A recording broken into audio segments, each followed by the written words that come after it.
P T I کے ساتھ جو ہو رہا ہے یہ کیوں ہو رہا ہے؟ آج کیوں نہیں ان کو کانفرنس کرنے دی گئی؟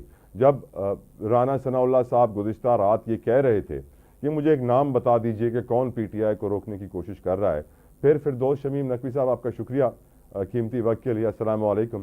نقوی صاحب، رانا صاحب تو کل رات کہہ رہے تھے ہمیں نام بتائیے کون روک رہا ہے پی ٹی آئی والوں کو، اور آج صبح اتنے سارے جوان پہنچ گئے ہوٹل کے باہر، پھر بھی آپ لوگوں نے آج اپنی کانفرنس کی۔ آپ کی نظر میں کانفرنس کرنا اتنا مشکل ہو گیا تھا اس تحریک کو، تحفظ آئین کی تحریک کو آگے مزید بڑھانا چلانا اور مشکل ہوگا نقوی صاحب؟ میرے خیال سے جو کچھ نوشتہ دیوار تھا، جو اگر باقی جماعتیں جن کو سمجھ میں نہیں آ رہا تھا اور آج وہ سننے کو آئی تھیں، ان پہ بھی آج حکومت وقت نے عیاں کر دیا کہ وہ جمہوریت پہ یقین نہیں رکھتے، اور وہ فاشزم فسطاطیت جو ہے اس کی ہر درجے کے پر عمل کر رہے ہیں۔ ایک کانفرنس جو کہ جس کا نام ہی یہ ہے supremacy of the constitution and rule of law, اس کے اوپر ڈسکشن ہی نہیں ہونے دے رہے، تو اس کے معنی جو اس پہ ڈسکشن نہیں کرنے دے رہا وہ اس کے خلاف ہے، یعنی آئین کے بھی خلاف ہے اور سپریمیسی آف لا کے بھی خلاف ہے۔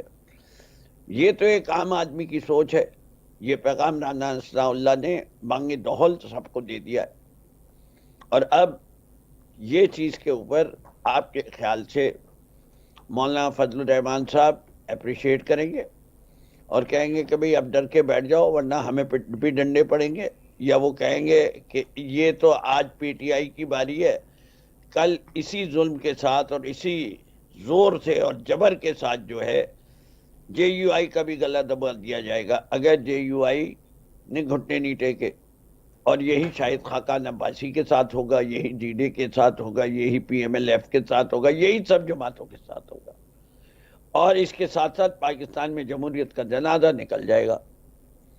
اگر پاکستان میں جمہوریت کو بچانا ہے اور آئین کی بالادستی چاہیے تو تمام جماعتوں کو متحد ہو کے اس حکومت کے خلاف ایک محاذ قائم کرنا وقت کا تقاضا ہے، وقت کی ضرورت ہے۔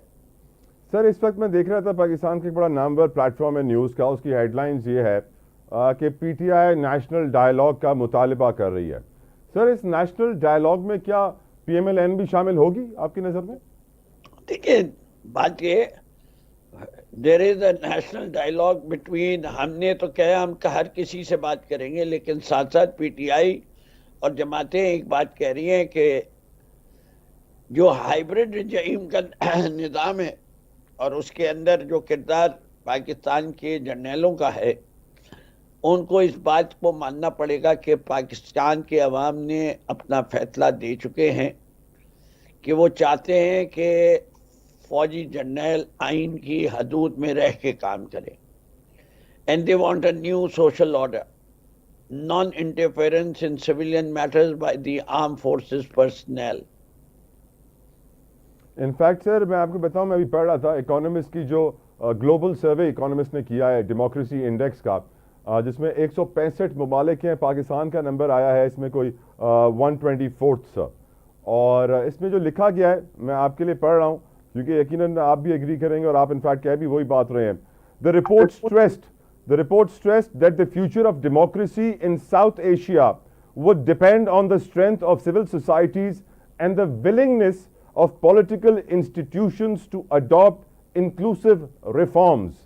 نہ سول سوسائٹیز کو کوئی طاقت مجھے ملتی بھی نظر آ رہی ہے سر، نہ کوئی انکلوسیو ریفارمز مجھے ہوتے ہوئے نظر آ رہے ہیں پاکستان میں، یعنی مزید ڈکلائن ہوگی ڈیموکریسی سر۔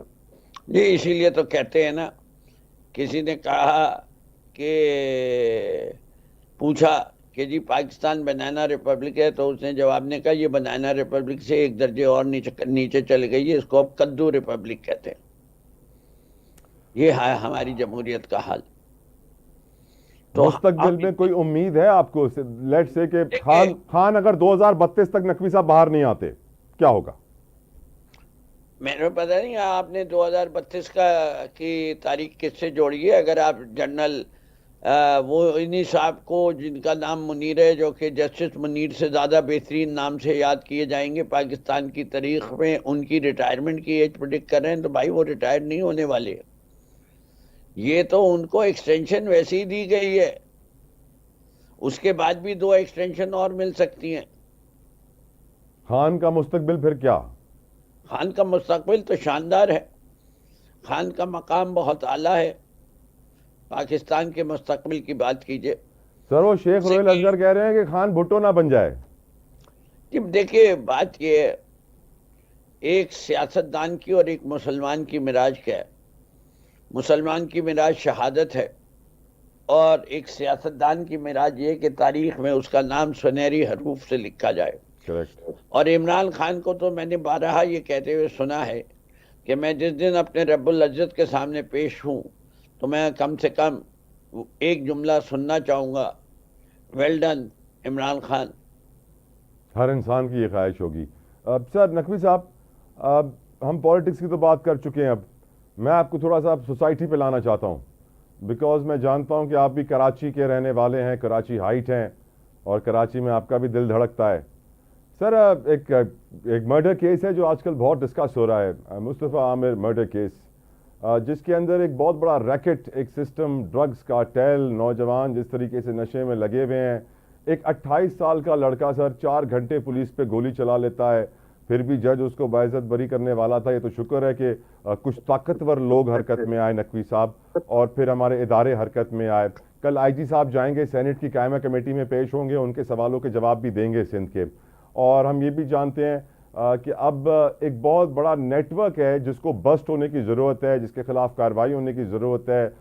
ایسے بچوں کو، جو 28 سال کا لڑکا ہے جو 23 سال کے بچے کو گولی مار دیتا ہے، جلا دیتا ہے، تشدد کرتا ہے۔ اسٹیٹ بڑی کمزور نظر آ رہی ہے نقوی صاحب، سسٹم فلی اکمپلس، سہولت کار بنا ہوا تھا شروع سے، اسپیشلی اس ڈرگز کے بزنس میں پیسہ بہت زیادہ ہے۔ کراچی میں ہائی لائف آپ کو معلوم ہے، یہ بڑے بڑے لوگ ڈیفینس کے لفٹن میں رہتے ہیں، ان کے اندر بیوروکریٹس بھی ہیں، ان کے اندر ریٹائرڈ آفیسرز بھی ہیں، ان کے اندر پولیٹیشنز بھی ہیں پورے پاکستان کے۔ اور جس طریقے سے شراب نوشی ہوتی ہے، دوسرے نشے ہوتے ہیں، آپ مجھ سے بہتر سمجھتے ہیں، جانتے ہیں۔ ان نوجوانوں کو کیسے بچائیں گے ہم؟ اپنے ملک کو، خاص طور پہ اس شہر کراچی کو کیسے پاک کریں گے نقوی صاحب؟ یہ بات ساری ہے، اس نظام کی خرابی کے بارے میں تو سب کو علم ہے۔ جدھر بلدیہ کی آگ، جو فیکٹری کی آگ ہے، اس کے مجرم نہ پکڑے جاتے ہوں، جدھر عزیر بلوچ جیسے لوگ 400 مرڈر کیسز سے نکل جاتے ہیں، یہاں ایک ایس پی صاحب جو ہیں وہ بیل مل کے ان کے خلاف کوئی پروسیڈنگ نہیں ہوتی، جبکہ ان کے اوپر کس کس قسم کے چارج نہیں لگے ہوئے ہوتے، اور وہ ایک ہی تھانے پہ رہے، بڑے عرصے تک رہے، اور آج بھی ان پہ کوئی ہاتھ ڈالنے کی ہمت نہیں کر سکتا۔ پرائم منسٹر کا بھائی پولیس کے ہاتھوں مارا جائے، جی ہاں، اس ملک کے اور اس شہر کے اندر پولیس کے کارنامے اور کارروائیاں سب کو یاد ہے۔ کسی صاحب کے صاحبزادے تھے، وہ ایک اور بچے کو مار کے چلے جاتے ہیں، اور کس مزے سے جیل میں رہ رہے تھے، اس کا بھی قصہ ہے۔ اس میں system, how do we break the system Naqvi صاحب؟ اور گاڑیوں میں کو چلانے والی ایک خاتون 5-6 لوگوں کو روند کے چلی جاتی ہے، خون بہا دے دو اور پھر سے آزاد ہو جاؤ۔ نقوی صاحب، یہ جو مرڈرر ہے ارمغان قریشی، 5-6 سال پہلے اس کے پاس سگریٹ لینے کے پیسے نہیں تھے، آج وہ بلینئر ہے، اس کے پاس 150 بٹ کوائن ہے، دیٹ مینز 15 کروڑ ڈالر، اور اس کے پاس اور بھی بہت کچھ آ گیا ہے، سائبر کرمنل بھی ہے، ڈرگ ڈیلر بھی ہے، مرڈرر بھی ہے، 28 سال عمر ہے سر۔